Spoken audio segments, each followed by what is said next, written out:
मध्य पूर्व दुनिया के सबसे जटिल और अस्थिर क्षेत्रों में से एक है।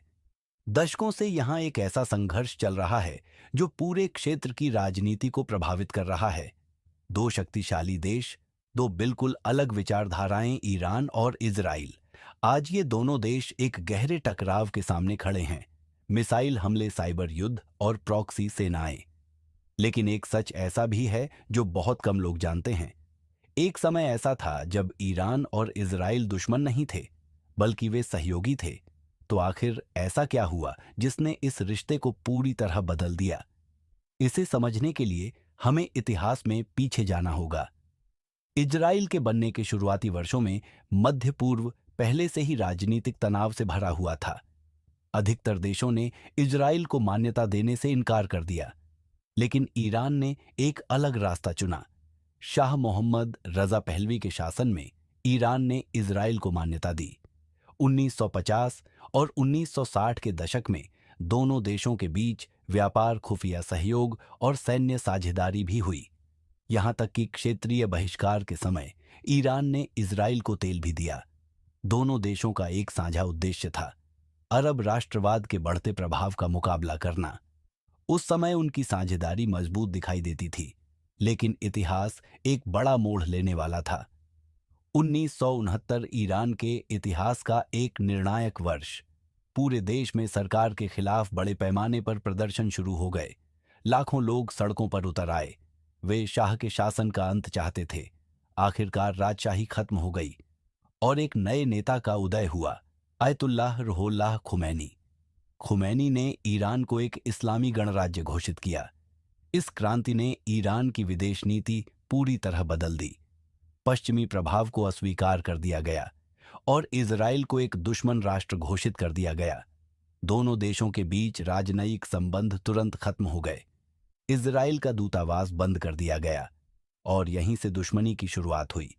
इजराइल से सीधे युद्ध करने के बजाय ईरान ने एक नई रणनीति अपनाई, प्रॉक्सी युद्ध।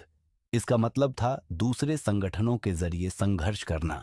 ईरान ने मध्य पूर्व के कई सशस्त्र समूहों को समर्थन देना शुरू किया। इनमें सबसे प्रमुख था लेबनान का हिजबुल्लाह। इसके अलावा गाजा में सक्रिय हमास को भी समर्थन मिला। ये समूह इजराइल के खिलाफ ईरान की अग्रिम पंक्ति बन गए। इस तरह ईरान बिना सीधे युद्ध किए इजराइल को चुनौती दे सकता था। यह छाया युद्ध दशकों तक चलता रहा। 2000 के दशक में एक नया मुद्दा सामने आया, ईरान का परमाणु कार्यक्रम। ईरान का कहना है कि उसका परमाणु कार्यक्रम ऊर्जा और वैज्ञानिक अनुसंधान के लिए है, लेकिन इजराइल को इससे गंभीर चिंता है। इजराइल को डर है कि ईरान परमाणु हथियार बना सकता है और यह उसके अस्तित्व के लिए खतरा बन सकता है। इसी वजह से ईरान के परमाणु कार्यक्रम को रोकने के लिए कई गुप्त कार्रवाइयों की खबरें सामने आईं। साइबर हमले, वैज्ञानिकों की हत्या और परमाणु सुविधाओं पर तोड़फोड़। समय के साथ यह संघर्ष और फैलता गया। सीरिया में ईरानी सैन्य ठिकानों पर इजराइल ने कई हवाई हमले किए। दूसरी ओर ईरान समर्थित मिलिशिया पूरे क्षेत्र में सक्रिय हो गईं। ड्रोन, मिसाइल और साइबर हमले अब इस संघर्ष का हिस्सा बन चुके थे। फिर भी किसी ने आधिकारिक युद्ध की घोषणा नहीं की। यह संघर्ष अब भी छाया में ही लड़ा जा रहा था, लेकिन तनाव लगातार बढ़ रहा था। हाल के वर्षों में यह छाया युद्ध धीरे धीरे खुलकर सामने आने लगा है। मिसाइल हमले, ड्रोन हमले और बढ़ता सैन्य तनाव। दोनों देशों के पास अब ऐसे हथियार हैं जो सैकड़ों किलोमीटर दूर तक हमला कर सकते हैं। हर नई घटना के साथ एक बड़े युद्ध का खतरा बढ़ जाता है। पूरा मध्य पूर्व एक नाजुक स्थिति में खड़ा है, जहां एक छोटी सी गलती बड़े युद्ध में बदल सकती है। आज ईरान और इजराइल की यह दुश्मनी पूरी दुनिया की राजनीति को प्रभावित कर रही है।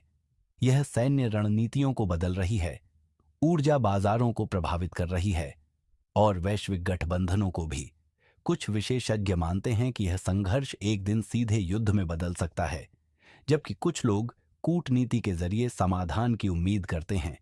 लेकिन एक बात तय है, ईरान और इजराइल की कहानी सिर्फ दो देशों की कहानी नहीं है।